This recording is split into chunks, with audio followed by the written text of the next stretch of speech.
Hi hello నమస్తే. నేను మీ తులసి సూరిశెట్టి. ఈరోజు మనం మాట్లాడుకోబోయే టాపిక్ ఆధార్ కార్డు గురించి. ఇదివరకు చెప్పాను కదండి, ఆధార్ కార్డు గురించి చెప్తానని. నిత్య జీవితంలో అది మనకి ఎంత ప్రాముఖ్యతను సంతరించుకుందంటే, ఆధార్ కార్డు లేనిదే రోజు గడవదు అన్నంతగా. హాస్పిటల్కి వెళ్తే ఆధార్ కార్డ్, రేషన్ తీసుకోవాలంటే ఆధార్ కార్డ్, డిగ్రీకి జాబ్కి అప్లై చేయాలంటే ఆధార్ కార్డ్, ప్రతి నిత్యావసర వస్తువులన్నిటికంటే కూడా ముఖ్యమైనది అయిపోయింది. ఈ సంగతి అందరికీ తెలుసు, మాకెందుకు చెప్తున్నారు మీరు అడగొచ్చు. కరెక్టే, రైటేనండి. కానీ నేనేం చేశాను తెలుసా? ఈ మధ్య ఆధార్ కార్డు వల్ల, బయోమెట్రిక్ వల్ల, ఆధార్ కార్డుతో ఆధార్ కార్డును ఉపయోగించి మన బ్యాంక్ అకౌంట్లన్నీ స్కామ్కి గురవుతున్నాయని తెలుసుకొని ఒక మిత్రుడు చెప్పగా నేను బయోమెట్రిక్ ఆధార్ రెండు లాక్ చేసుకున్నానండి. లాక్ చేసుకున్నానా, అంతవరకు బాగానే ఉంది. అప్పుడు వచ్చింది అసలు సమస్య. ఏమైందనుకుంటారు? ఆధార్ లాక్, బయోమెట్రిక్ లాక్ రెండు బాగానే ఉన్నాయి కదా. ఇప్పుడు సర్వర్ దగ్గర సిస్టమ్ పనిచేయడం మానేసింది. గవర్నమెంట్ తాలూకా సిస్టమ్ పనిచేయడం మానేసింది. సర్వర్ పనిచేయడం మానేస్తే రేషన్ తీసుకోవడానికి వెళ్ళినప్పుడు పనిచేయలేదు. వైఎస్ఆర్ చేయూతకి నేను అప్లై చేసుకోవడానికి వెళ్ళినప్పుడు అది ఓపెన్ కాలేదు. అయిందా?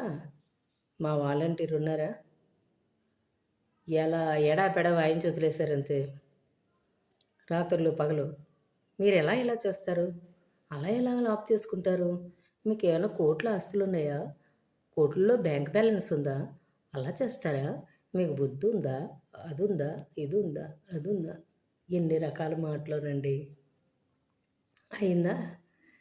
ఆవిడ మాట్లాడడం చూసి మా ఇంట్లో వాళ్ళు, మా పిల్లలు కూడా, అమ్మా నువ్వేమైనా పెద్ద ఎడ్యుకేటెడా? సెల్ ఫోన్ తీసి ప్రతిదీ చూసినవి చూడలేని అన్నీ అటు ఇటు తిరిగేసి పిచ్చి పని చేస్తావు చూడు.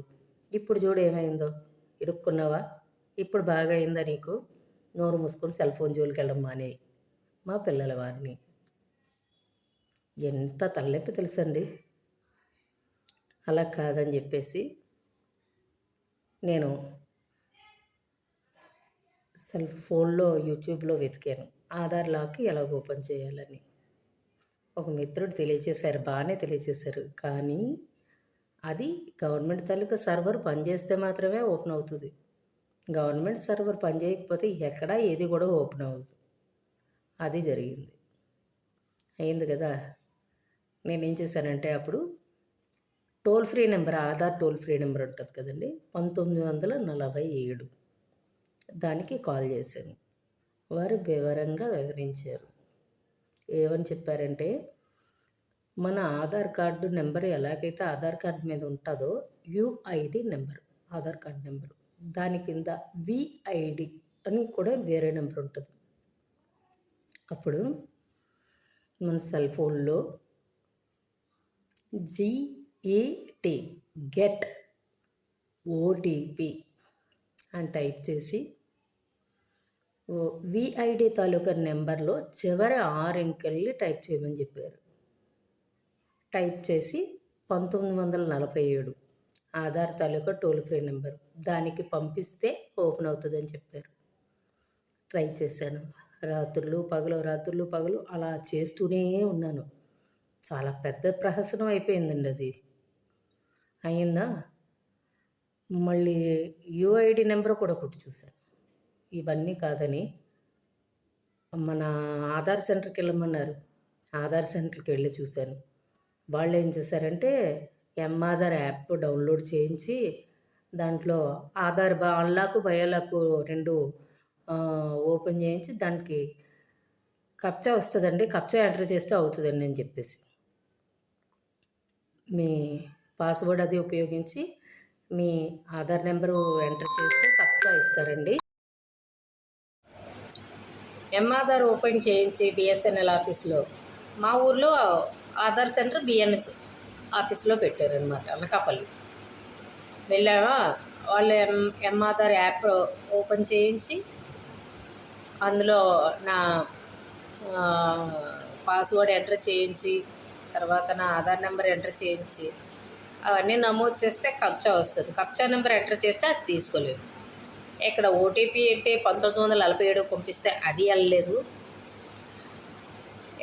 ఆధార్ యాప్లో నుంచి ట్రై చేస్తే అది కూడా వెళ్ళలేదు. మళ్ళీ టోల్ ఫ్రీ నెంబర్కి ఫోన్ చేశారు. ఫోన్ చేసి ఇవన్నీ కనుక్కుంటే, అమ్మ మీకే కాదు చాలామందికి ఆధార్ లాక్ అయిపోయి ఉండిపోతుంది. మీకు మరీ అత్యంత అవసరం అని అనుకుంటే మాత్రమే, మీ బ్యాంక్లో చాలా పెద్ద మొత్తంలో అమౌంట్ ఉంటుంది, మాకు సెక్యూరిటీ అవసరం అని అనుకున్న వాళ్ళు మాత్రమే ఆధార్ లాక్ చేసుకోండి, అందరూ లాక్ చేసుకోకండి.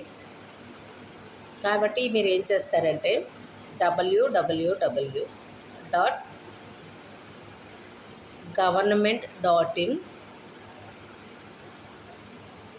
కాదు www.uidia.government.inకి మీరు మెయిల్ పెట్టండి.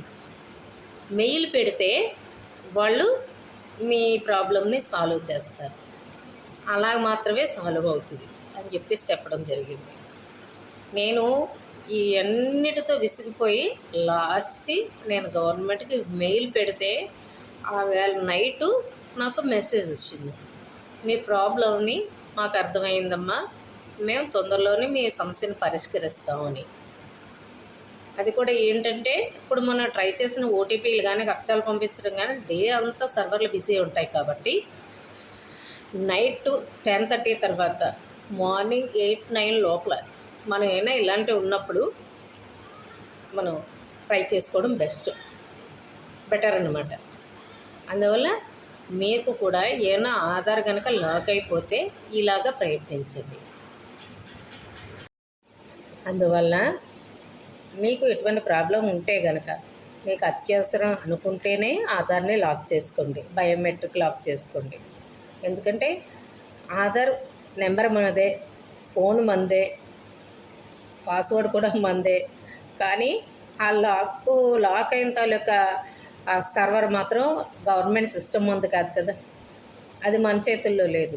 మనకు అత్యవసరమైనప్పుడు మన డైలీ రొటీన్ పనులన్నీ కూడా ఆధార్ తోటి ముడిపడి ఉన్నాయి. కాబట్టి ఈ ఇన్ఫర్మేషన్ మీకు నచ్చితే కనుక ఈ పేజ్ని లైక్ చేయండి, షేర్ చేయండి, నా ఛానల్ సబ్స్క్రైబ్ చేయండి. ప్లీజ్ తులసి సూర్శెట్టి 4330 కామెంట్ చేయండి. దయచేసి కామెంట్ చేయండి. కామెంట్ చేసి మీకు ఏ రకమైన సలహా సంప్రదింపులు కావాలో అడిగితే కనుక నేను నాకు తెలిసిన ఇంతవరకు నేను తెలియజేయడానికి ప్రయత్నిస్తాను. ఏమ్మా, థ్యాంక్ యూ, నమస్తే.